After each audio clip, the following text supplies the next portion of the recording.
I'm Dr. Joe D'Ambrosio, the Director of Behavioral Health at the Traeger Institute. Wow, can you believe it? What a great conference. Well, we're not finished yet, but we're pretty close to the conclusion.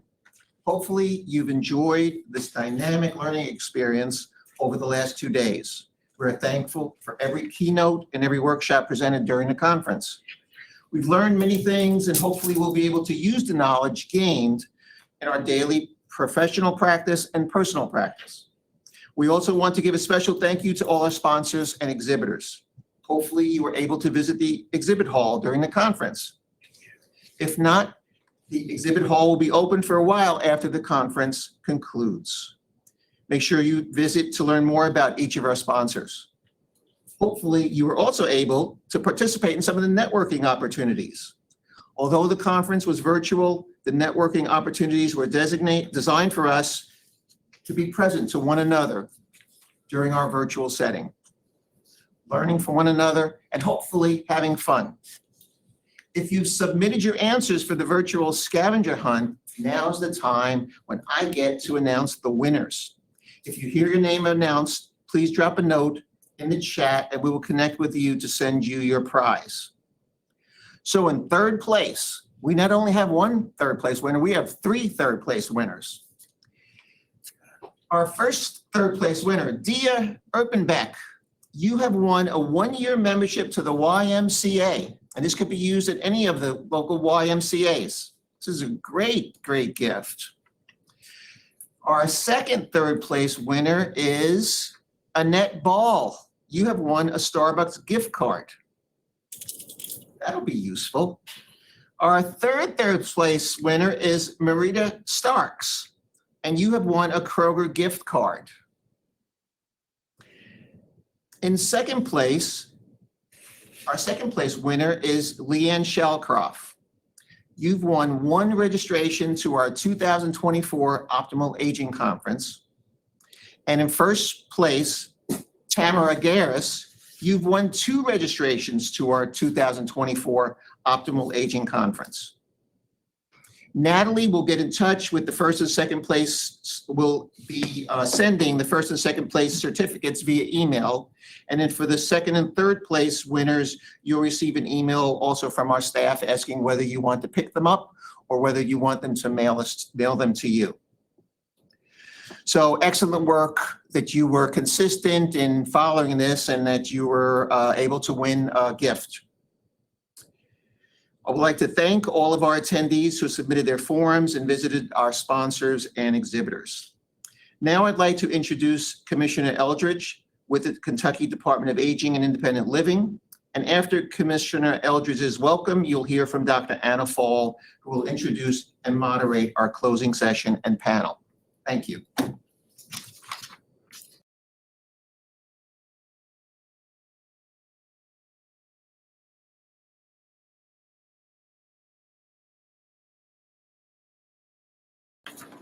I think you're muted, Commissioner.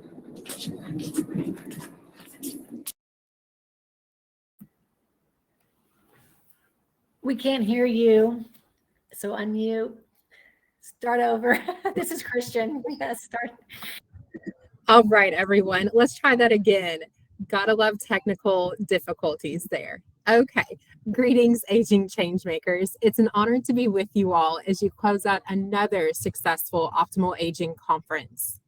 As Commissioner for the Department for Aging and Independent Living, I often ask colleagues, what is your why? Why are you passionate about the field of aging? Why does contributing to optimal aging drive you? For me, it's an opportunity to give back to those who gave so much, especially to my Nana and Granddad. Dale's why is to ensure aging Kentuckians can live in their own home and community of their choice safely and independently, regardless of age, income, or ability level. Make sure you take a moment out today to share your why with your colleagues. Thank you for committing to serving Kentuckians and improving the lives in your community.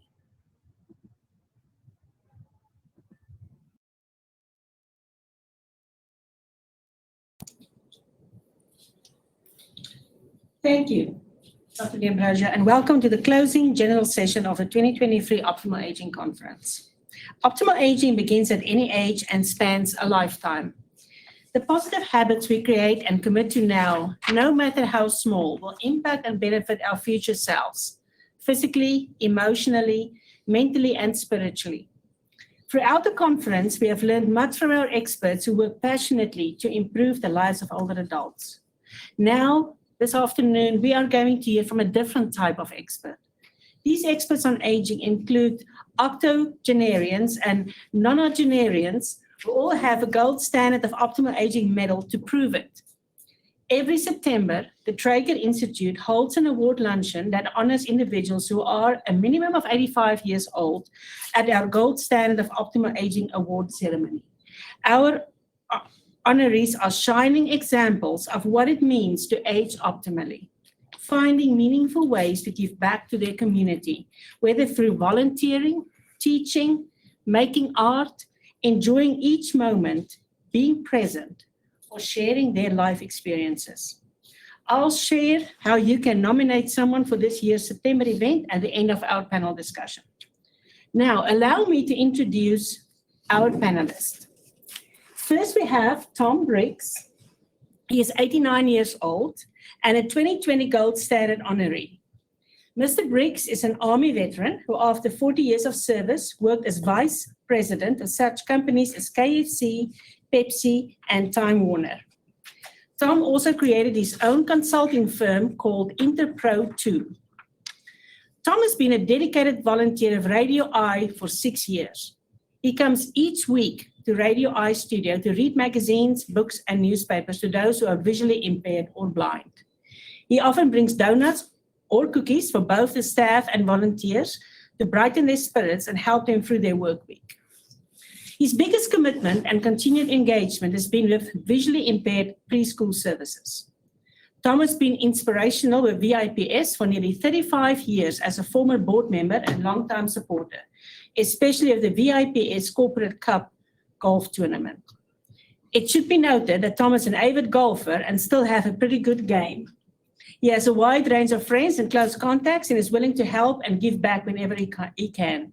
In October 2019, Tom received the VIPS Ambassador Award at the Beacon Award dinner. It was an award well-deserved for his ongoing commitment and compassion to others. Thank you for being here with us today. I did all that. You did all of that, and you also visited South Africa, I've learned just recently, so it's very nice to have you with us. Next is Sister Julia Davis. So she is a small bundle of energy and life at age 86 and a 2020 Gold Standard honoree. For the past 15 years, she has volunteered twice a week at Northern Hospital as a wayfinder. She describes this as someone who greets visitors to the hospital and helps them find their way to where they want to go. She has said that her role is to be a joyful, positive presence for relatives and other visitors who may be entering the hospital with much on their minds and hearts. She has outfits that she wears that are seasonal and always noticeable, hoping to add to her desire to distract the visitors for a short time. She was honored by Northern Hospital for her volunteer work. She has also received the WLKY Bell Award, well known in Louisville as honoring outstanding volunteers. She never misses an opportunity to gather with the Ursuline sisters or to attend every special event offered in the Archdiocese. She remembers and attends the graduations, weddings, funerals, and other special events of the family she served previously to her retirement from parish ministry. As an alum of Sacred Heart Academy herself, she attends any event which brings her in contact with the young women of today's classes. One of the faculty members there has even named his daughter after her. She is a diehard fan of U of L basketball and never misses a game, in person or broadcast. During basketball season, she constantly wears the colors of U of L, as she is today also. She recently discovered that she and Denny Crum both share the same birthday year, although she is 6 weeks older than him. And he keeps in contact with him. And she keeps in contact with him. On a side note, she enjoys doing line dancing on Wednesday evenings. She's both a fun person and an alive person. With so much energy that flows from her inner being. Welcome. Thank you. Now we have Margaret Reed.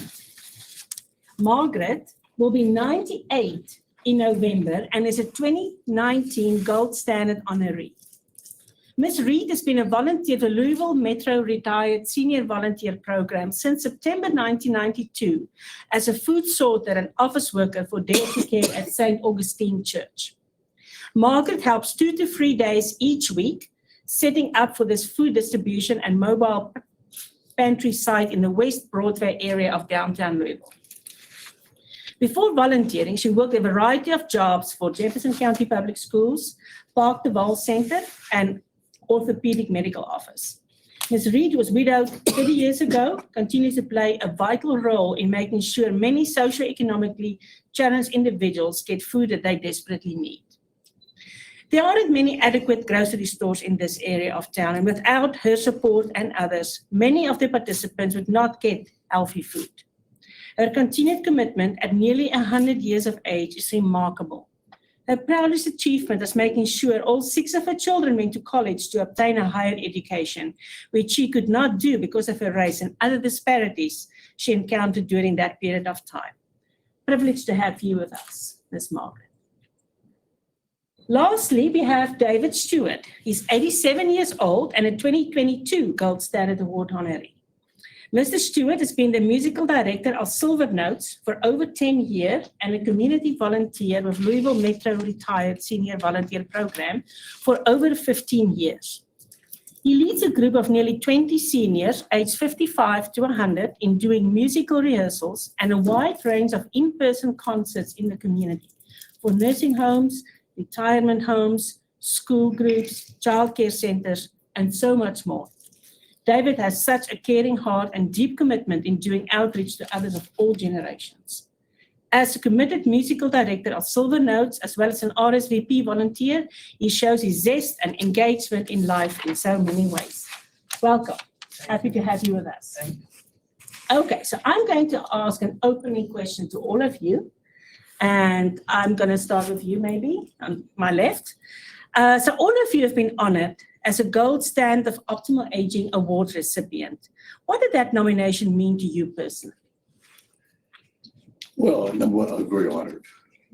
And to be recognized for anything is always rewarding. Mm-hmm.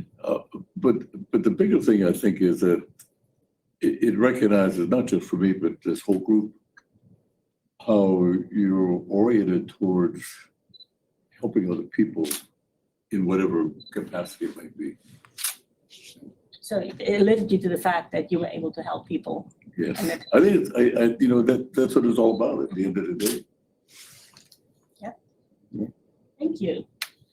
And from you. Well, it's, yes, I'd say an honor. And also, it helps one realize that the good Lord has given me a life that can continue as I age and sharing with others. I have enjoyed volunteering. I have been in music, well, all of my life in a way. Played bagpipes with the Corsair Bagpipe Group. I said I played for 40 years. I don't try to play anymore, but it was a way of sharing and giving. And to be recognized for this in the community is just a highlight of reaching 85 and beyond, and I appreciate it. So much life to live Well, after continue. 85, hey? Yeah. Sister Davis? Excuse me. For me, I felt honored and humbled to be receive this prestigious award, but also that that society is recognizing older folks, we older people, and the gifts that we have to share with others, and the way that we reach out and serve others. Yeah, because so many times we are forgotten when you reach that age, isn't it? Right. Yes.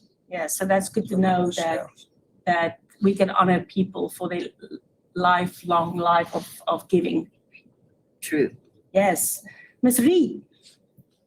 I love working for older people because some of them don't have anybody. And one thing I learned about them, you have to be very patient and kind and understanding. Because I realized one day I'm gonna get old I'm already, One day, Miss Reed is gonna get old. That's you're young Okay. at heart. I want to make that statement when I'm 98 years old. you know, if you be patient with them, put your hand out to them, shake your hand, they understand you. And the people I work with, they always thank you. That's one thing they do. They thank you for what I do. And I know what I'm doing. I've been doing it in 86. I feed the hungry and clothe them, and I love it. I wouldn't take no other job for it. I've had many jobs, but I love this job the best I ever had. And did it make you feel good that at least there are some people that are seeing that and can honor you for that? Great.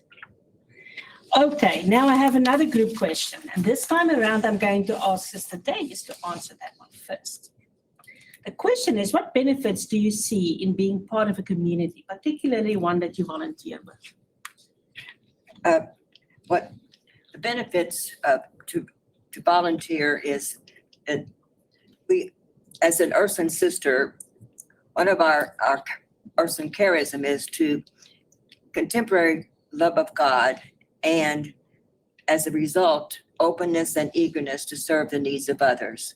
And so as I volunteer at Audubon Hospital as a wayfinder, helping people find their way through the hospital, I also have a new name called the Human GPS. And but it's an opportunity to assist other people finding their way through the hospital, but also I feel like I'm a wayfinder helping people through life. And also I've made wonderful friends and through the employees and other volunteers. It's a way, a sense of community. St. Andrew Mercy, our founders of the Ursuline Sisters, says, build community wherever you go. And I have felt a strong sense of community there at Audubon Hospital.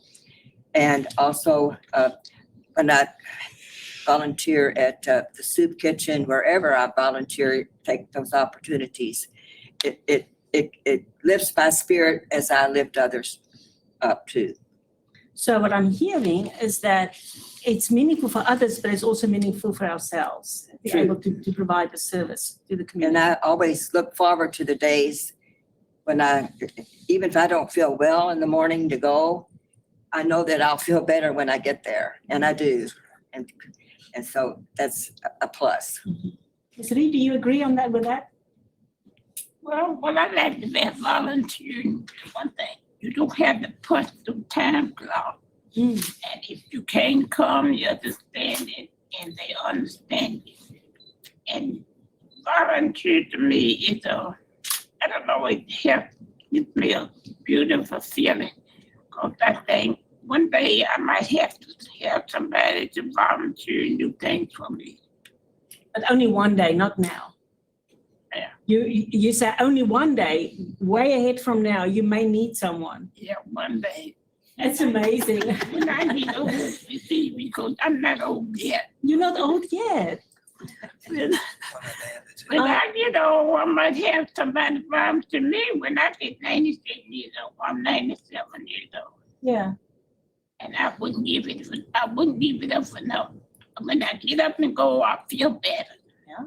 You know, you feel better when you with other people your own age, they understand you more than some people do. Keeps us alive, doesn't I it? love volunteering. Okay, let's hear from Mr. Stewart. What did you say? I think volunteering, for me, enlarges life for me. You reach out, and I don't keep much of a schedule, but I do, of course, keep the schedule with working with the silver notes. I have to be sure that I'm going to be there, and I'm afraid one of these days, my brain, once in a while, just fails to, I can't think of a name sometimes, but then other times I can think of something that I know I ought to be able to. And I hope I don't forget to not show up with the group. Somebody would surely call. But I see it as an enlarging and continuing to give of oneself as you've been enriched. So you enjoy teaching people how to sing? Well, yes, I always, when I ask some men, we always try to get more men to sing in the group. And they'll say, well, I can't sing. I will say, you come along and what little you add, in a group will add something and I think you'll grow and experience. And I've had a little luck with maybe one like that. It's so good.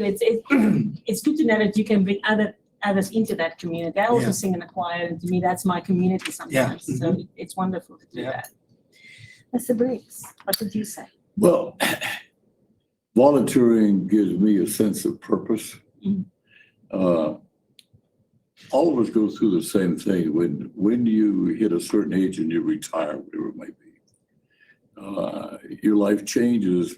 Whereas before you had a purpose, a mission, aim, or whatever it might be, all of a sudden you don't have that. All right. And if you don't reach out and find something of interest and something that can help the community or whatever it might be, that gives you a sense of purpose. And, like Chris knows, like if I go down to Vips and I'm there when the school buses come in the morning and all these little blind kids get off the bus. Number one, it chokes me up, but it gives me a sense of purpose, a reason for being there. And we need that reason, isn't it? We need Yeah. we need a purpose. Yeah, I have quite a few friends who do not have this attitude in life, that what you have. And as they retire, you can see it's almost like a depression is setting in. I have nothing to live for anymore. So what do I do now? So to hear from you all about the value of being out there, being in the community, giving to the people, it's a great example of how we can live our lives. So thank you for that. I really appreciate it. There's people who will say, they're ready to retire physically, but not emotionally. Right. And so they'll say, oh, I'm not really ready to retire. What am I going to do after I retire? And it's like they think they're going to just sit down and do nothing. And I said, oh, you'll be surprised how busy you'll be when you retire with doing things and volunteering. And I have met so many wonderful friends later that says, oh, I don't know what my volunteering has meant so much to me now that I have retired. I didn't know that I would enjoy it, to be able to serve the community, and how it has made me feel much as a better person. And I think also what you said, Ms. Reed, is you don't have to clock in or clock out. It's on your clock. You go and you do it when you feel you're ready to do something, and that's great. All right, I'm going to ask, I want to specifically ask Mr. Briggs this question first. Why do you think it's important for the contributions that older adults make in society to be recognized and celebrated? Well, that's a good question. I don't think any of us here need that to do what they do. But to be recognized, it's important that somebody say, hey, you're doing a good job, and to know that you're contributing to something that you're actually helping somebody, I saw it firsthand. My dad went blind late in life, and I saw a charity and people work with him. It really impressed me. And it was the first time I saw that type of activity in person in a meaningful way. Mm-hmm. And so, I just think it's one of the things that you couldn't do it any better, right? We all had a career, we all had lives, we had this. Maybe one of the most important things to do is what you're doing right now. Mm-hmm. Would you say it's more meaningful to get a recognition now because this is something that you specifically choose to do where you didn't have to do it? Yes. So, yeah. Yeah, and the recognition is important, but the cause of what you're doing more important. Mm. And I think all of us would do what we're doing without recognition, but having it is a plus. Yeah. It's very nice to be recognized for that, and somebody say officially, thank you. Anything anyone wants to add to that? What do you all think about recognition? Is it good to know that others can see what you are doing? Well, yes, I think it would, help you to stop and realize, well, I still, even though I'm aging, Yeah. there's something I can do that contributes to help society and the community at large. Just make you feel that you're meaningful. And I think it shows a self-worth, and also it helps other people younger or that people that need to have that confidence that we are role models, and not just us recipients, but so many are out there who are role models in serving and volunteering and giving and sharing their life experiences. Role models, this is an important point. Do you know that in Africa, where I come from, we believe in the wisdom of an older person. So a young person would not go and do something without a blessing from the older person, because the wisdom that the older person brings is so much more important than whatever knowledge that young person has. So what's your thoughts on that? Well, a thought that came to my mind, nowadays with technology and the phone that we all have in our hand, I can think when I was a child and I grew up on a farm, and I remember an uncle who would, just lay down on in the grass there on Sunday afternoon and talk, or a fellow at church who would stretch out before Sunday school started. And the wisdom that we younger people got from them, I would say often is missing in today's younger generation coming along. When do they get it? When you think of that. And we don't have always people who's asking us the questions. We want to be asked because we know a little bit more. Ms. Reed, what do you think? It makes me feel better when I get involved because it's sitting at home. The more you sit at home, the older you get, and you forget. But you get out, when I get there, I think about, what I think better than do with just sitting at home. Because sitting at home, you feel like the world is over and everything's over for me. I can't do it. But I love getting there, volunteering, meeting people and talking to people. Because it be example for younger people, and younger people, some of you can tell you things that you don't know. And you can tell them things they don't know. So I love volunteering. I do it 4 days a week. So this is like, I can tell you how to put off your phone, and you can Right. tell me something much more important, because you have so much more wisdom than I have. Right. Yes, so important. Sure do. All right, Mr. Stewart, I'm going to ask you another question. I want to know, what does it mean to you to care for mind, body, and soul? Well, I think that is a right important aspect for one to consider as we're getting older, that we can contribute to the community in various ways. And as we do that, I would think it enriches mind, body, and soul. Well, it's So by giving, giving, and then others respond and you receive and so on. I think it's very helpful, very important. I wanted to ask you that specific question because you do music. What do you think is the role of music in the mind, body, and soul? Keeps one going. I know I've heard them say that is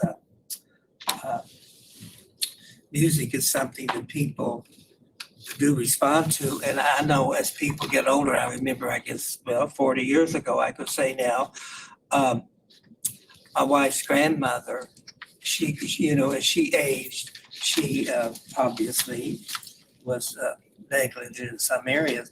But I know my wife would mention, she had started an old hymn, and grandmother would just pick up on that.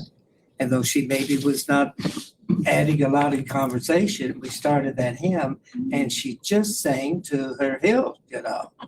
And I think music adds so much. I think dancing is important. It's an exercise. I go to a karaoke group. It's the best thing in town, if I may plug. Out at Cosera on Thursday night, they'll have 200 people. Wow. And they have 6 or 8 who will sing, you know.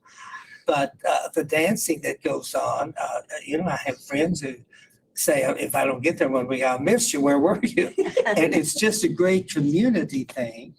Oh, I think there's a lot for me. I was a preacher for years, but and I've said recently I should have been in music because I've written music. I have a song I'd love to get out there and published, and I have a great one for when I'm dead and gone that I hope my daughter will have it on a CD by then, but I don't know. But music it's very important. Yes, yes, it is very important. What do you all do to feed your mind, body, and soul? Sister Julia? Well, just as he said, I love music and I taught music and played the guitar with children in church. And music is a universal language and it touches every part of us. It can be healing, it brings joy. And what's a particular experience that I had, one of our Urson sisters had a stroke. And she, at U of L Hospital, she couldn't speak. It affected her brain, and that the doctor came in with medical students and standing around the bed. And the doctor asked her to sing a song. She began to sing Amazing Grace. Now, she couldn't speak, but she sang. She sang Amazing Grace. And everybody in that room, tears just came to our eyes. How we were touched to see how she was able to sing and had that. It was very touching. And so, and I love to dance. I line dance at the Jewish Community Center every week. And I've been there for 12 years with this particular group. And I did teach line dancing at another community center for a while. And and then I love sports. I go to basketball games, to the women's basketball games at U of L and the Sacred Heart Academy, the high school basketball, volleyball games. So I keep active in the community. And I also volunteer at the 3-year-olds of Sacred Heart Preschool. I sing and tell stories with them on particular seasons.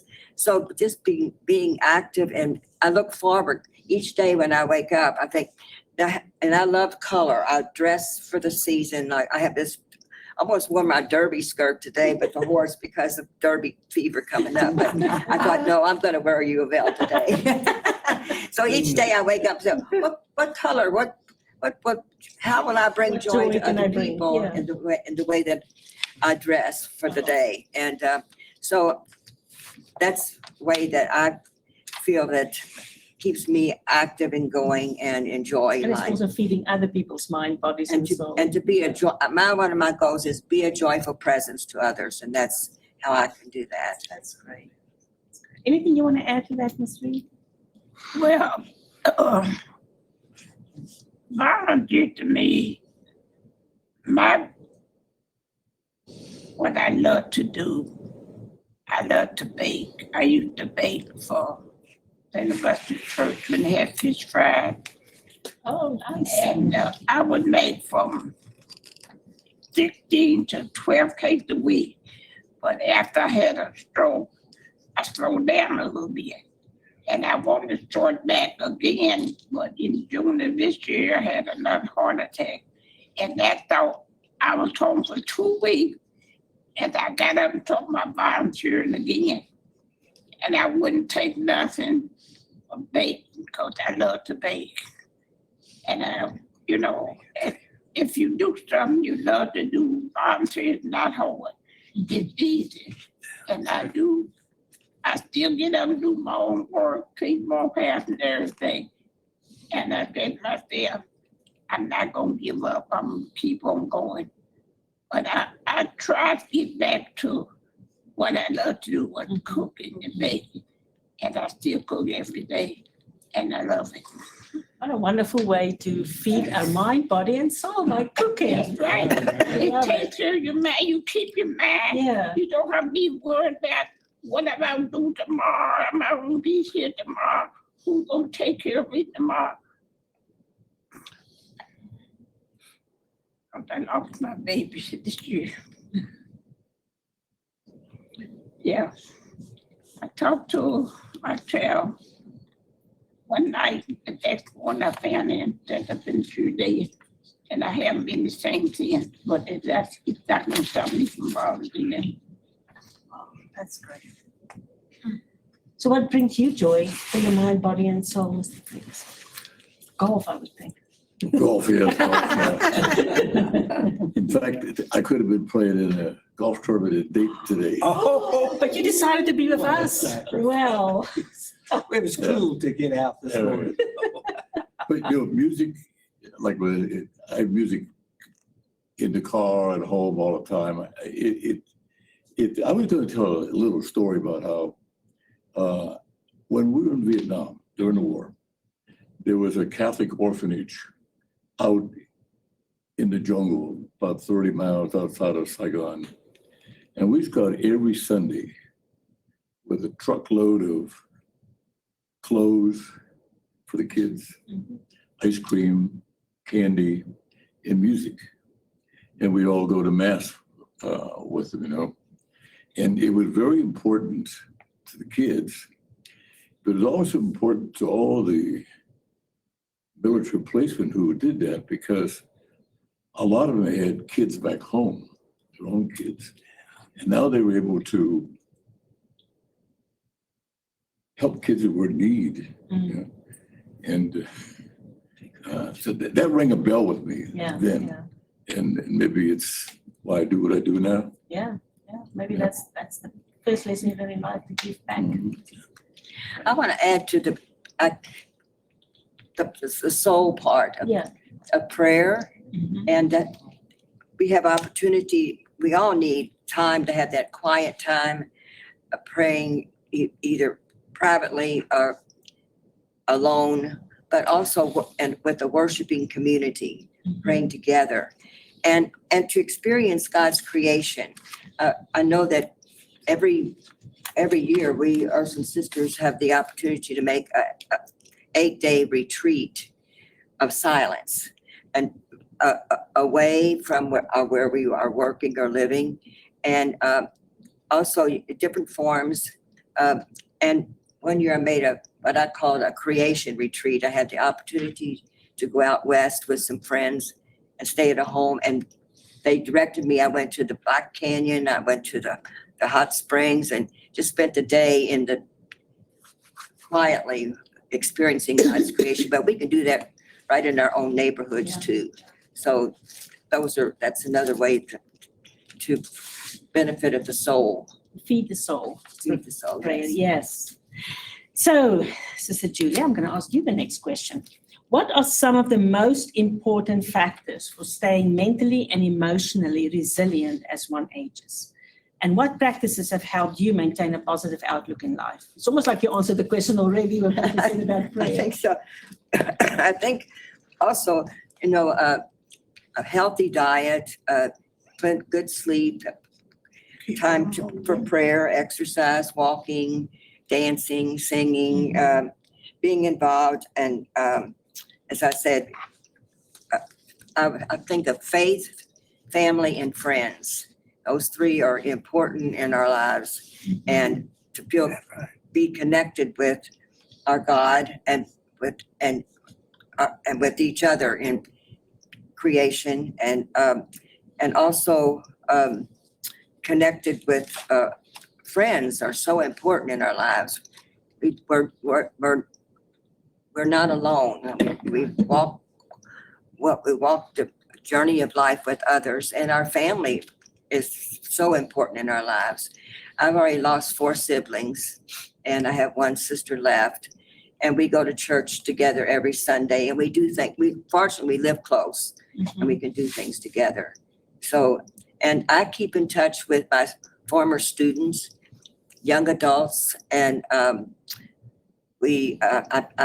either call them, email them, write, keep connected with quite a few of the young adults. And so when they have children, I think of them as my grandchildren. And then this couple that named their baby after me, she'll be 3 in July. And when she was born during COVID, I watched her grow through Zoom.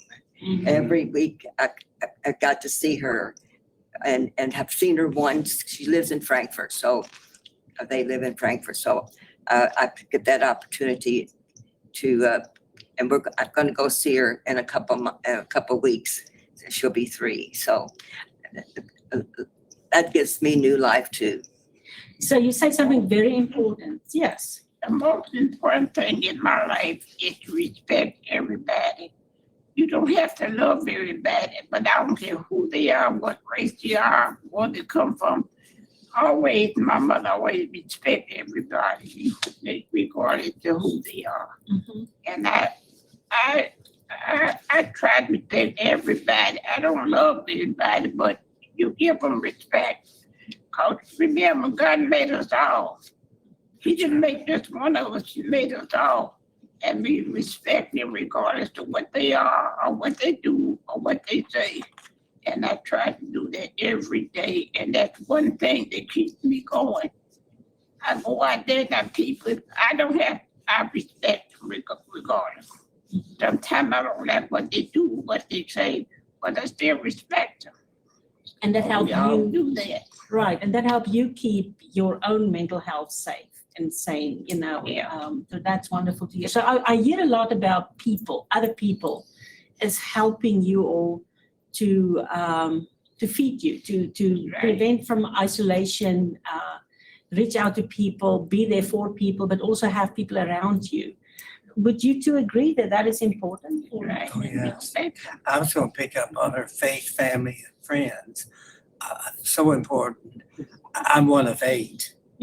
I lost a sister about 2 months ago in New Albany, and I have 1 brother left. And I'll sit down, take out the phone, and I'll think, well, who? And then I say, well, I can't call Carol. She's gone. And so the faith, family, and friends, so important. Find family So and friends who important. can be with To you. enlarge it, I think, and meet new people as we age is very, very helpful. New encounters. Is it easy to meet new people as we age, or is it difficult? What did you all say? It's challenging sometimes. I don't know if I'm able to speak. The last survivor of 11 children. 11. She's the last survivor. Bless. Well, you have a lot of wonderful people surrounding you still, so that may speak to who you are as a person. So that is wonderful. So I want to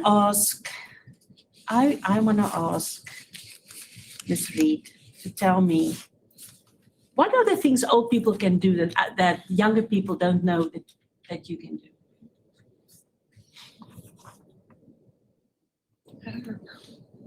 That's a good question. You're just asking. Just her. No, you're welcome I to don't add have to to it. take it.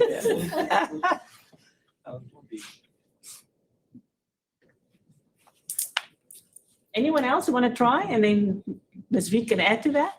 Or do you want to try? I don't know.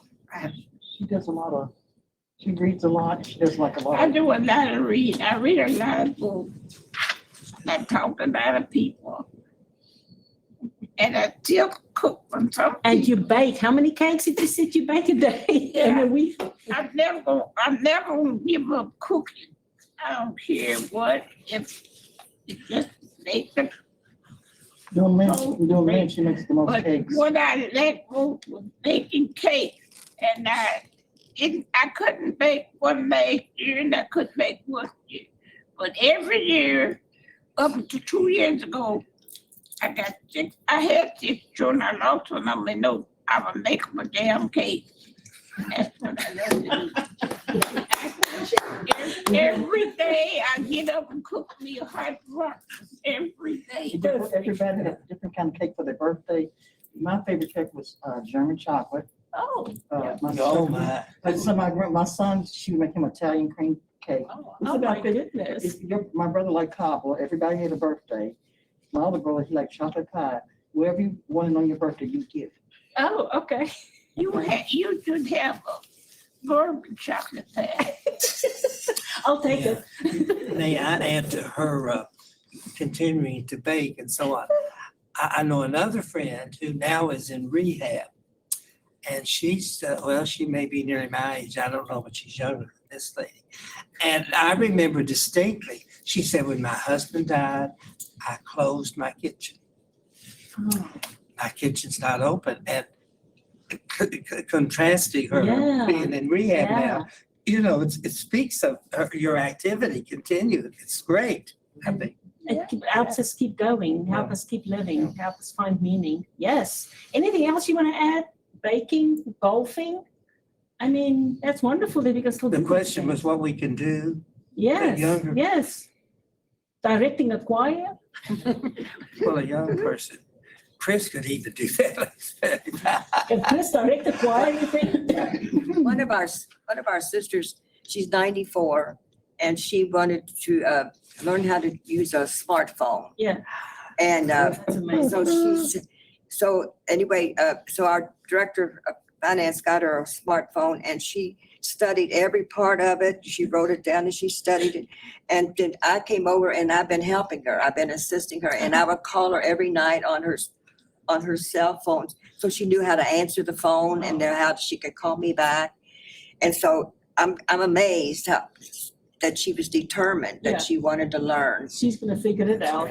And you know, when I first got into youth ministry back in the 90s, I didn't know how to use VCR or any of that technology. The teenagers taught me basically. Mhm. And then in turn, I have been teaching others and I've been exploring for myself because I can use the smartphone and the computer and know how to do Zoom and, That is you know, amazing. in fact, I'm just in awe during COVID, how that came full bloom. Yeah. A blossom was Zoom and this virtual way of participating in this conference. I mean, it's how much technology has helped, but I mean, no, there's some not good things about it, but a lot of good things that we. A lot of connection we can have with Right. technology that we did not realize. So, And just think, you helped a senior citizen yeah. teach me how to turn my phone off. I know. I feel very honored today. I actually have a good self-esteem today because I was able to help you. I'm not always the right person to ask for that kind of help.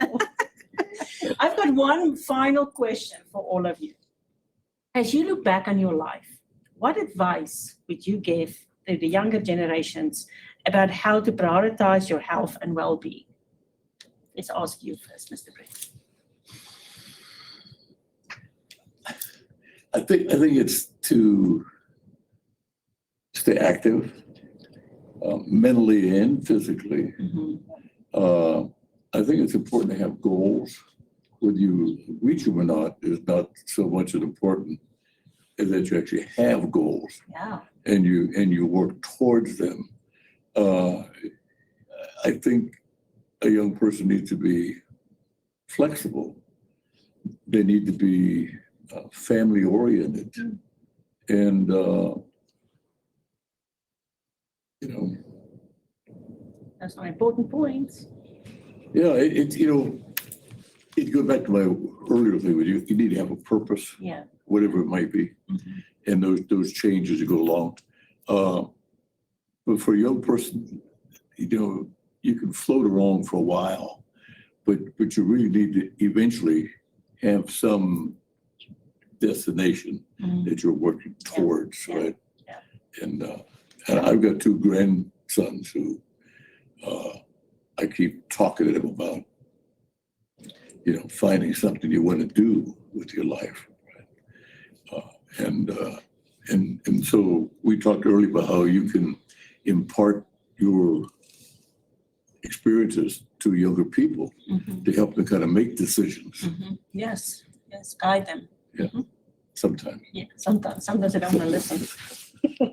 Mrs. Stewart, what would you say? I think to live each and every day, Mhm. as he was saying, in each area, enrich it and find avenues you can reach out as younger people. Sometimes, they can get on their phone too much and so on, or the computer, but to enjoy and enrich your life in each area, socially, mentally, spiritually, Stay active. and with an attitude of positivity.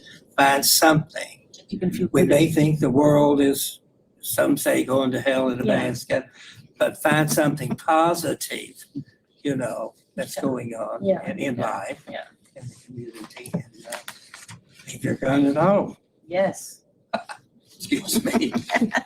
Sister Julia, on that note, what did you say? I would say to dream and be open to possibilities and opportunities that come your way, and to recognize your own gifts and talents of how you can use them for the benefit of others and for yourself, and especially those who might be looking toward retirement, and to know what their gifts are, and to take time for self to be renewed and refreshed. We all need that vacation time, retreat time away from a busy life, and to also recognize the values of family and friends and their faith. Thank you. Ms. Reed, what do you think? She want me, can I say this? Yeah, sure. One thing is very important to us is prayer. Because we brought up in a religious atmosphere. My grandfather used to work at a Nazareth where nuns were, religious people. So the first thing my mother instills in everybody is prayer. And like her grandkids, you say you pray before you go to bed at night, and that too. And just about, first communion and everything on that order. Prayer is a big thing in our families, is prayer. Another thing is helping each other, and whatever you want to do, don't give up. You keep going. And most of the grandkids, she'll tell them that whatever you want to do, you can do it. Yeah, don't give up Don't give up. and believe in yourself. Mhm. Yeah, great. Well, I think you all were the best experts of this whole conference, and I want to thank you for that. Thank you for showing us how we can flourish as we age. I have a question. I will just ask this group. I'm not sure if I have a smartphone or not, but it gets me through. But it often will show up to remind me to pray. If you just pray, do you get that on your phones? I do. Okay. That makes me feel better. I think it's a smartphone. Mine's not like that too. And I have on my phone. I have where every day I wake up, it's a certain music it plays. Like they tell me about my day and the weather and what's going on into the world. Yeah. And that gives me a sense of it's time to get up and do something. That's just stuff that. Is there any questions in the chat? I'm trying to see.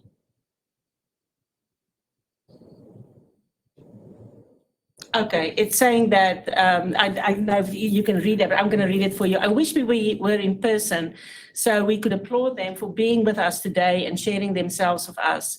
This is why we do what we do. It makes my soul smile. So you have, again, lifted people up today.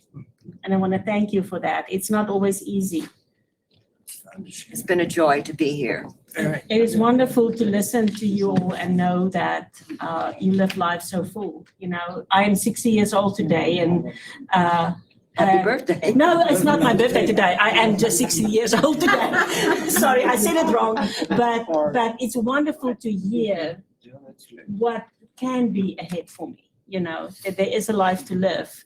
And it's wonderful. And I had a thought just a few seconds ago, really, of how it might be helpful, it seems to me, in a local church sometime, to have a few of the elders Yes, after a potluck to share there's life with, stories. because too often we do not have that conversation. It's interesting that you say that. We're just starting that in our church now, that we're going to do that kind of fellowship, that people should tell their stories and we should record it. Yeah. because we all It should have be there. stories. Everyone has a wonderful story to share, and we should make sure we do those stories that our children can remember. Yes, We need to pass on traditions in the family, and yes. my mom had a stroke in 2020, and so it was not a very good time. So after that, she got better, and what got her better was baking. Baking was, I used it as a step to use to build her back up again, the baking part. Yeah. And I have 3 sisters. They were not interested in baking really.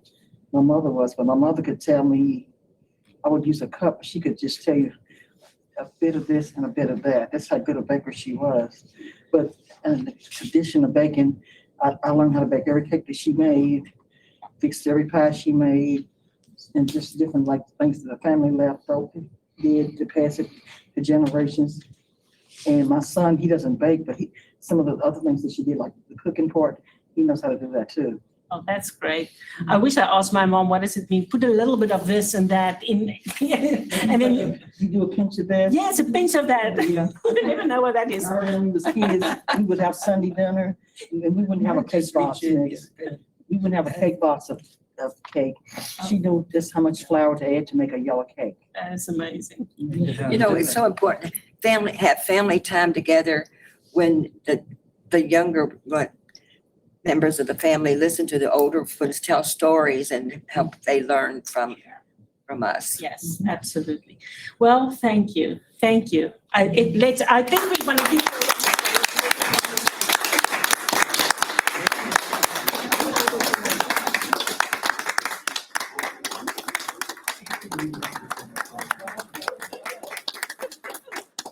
Same time next year. Yeah, same time next year. And he asked me to please help me turn his phone back on. So I will do that. So, all right. So you can just stay there and I will conclude the session.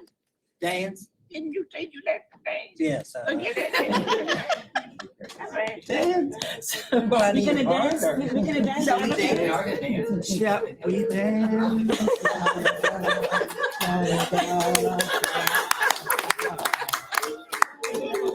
Well, I have to be careful with that, I must tell you. About 10 years ago, I did the dish rag turn with the lady. We both wound up on the floor. Fun. We'll be back next year. We can have a seat until we're done. Oh, we're not. We're not finished yet. All right. We have also learned how 85 plus here people can turn a little bit rowdy. So,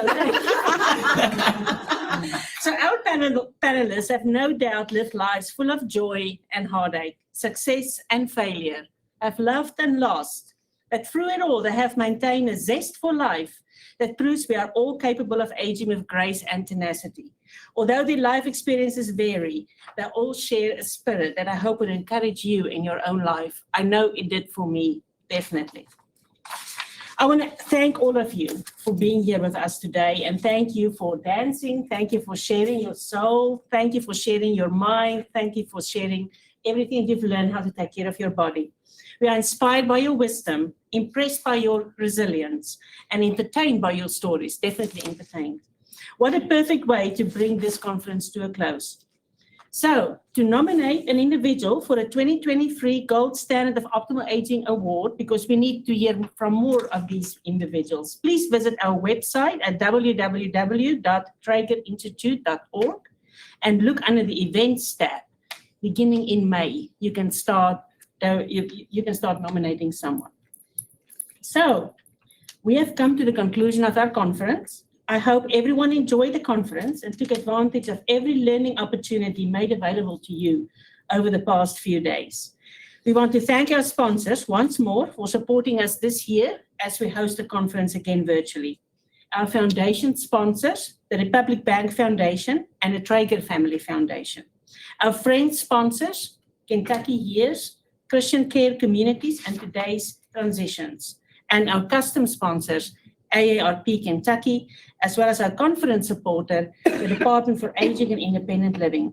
We truly appreciate your support. Please take the time to visit our sponsors and exhibitors in the exhibit hall, which is open throughout the conference and for a while after the conference closes. We also want to send a big thank you to our Optimal Aging Conference Planning Committee. They have worked hard for a very long time to make the conference a success. Thank you so much. As we conclude, please do not forget to complete the evaluation. You have been provided a personalized link that you have used throughout the conference to complete your evaluation for each session and the conference as a whole. Please check your email one more time for this link, complete the evaluation. If you are requesting CEUs, the evaluation for each session must be completed. If you have not found the time to go to the exhibit hall, it will remain open for a few days. Please take a look. Also look for follow-up emails from our conference planners with important information about how to access conference materials. Then lastly, mark your calendars and save the date. The Optimal Aging Conference will be face-to-face next year. The dates are April 21 to 23, 2024 at the Brown Hotel. More information to come soon. Until then, see you next year and thank you everyone.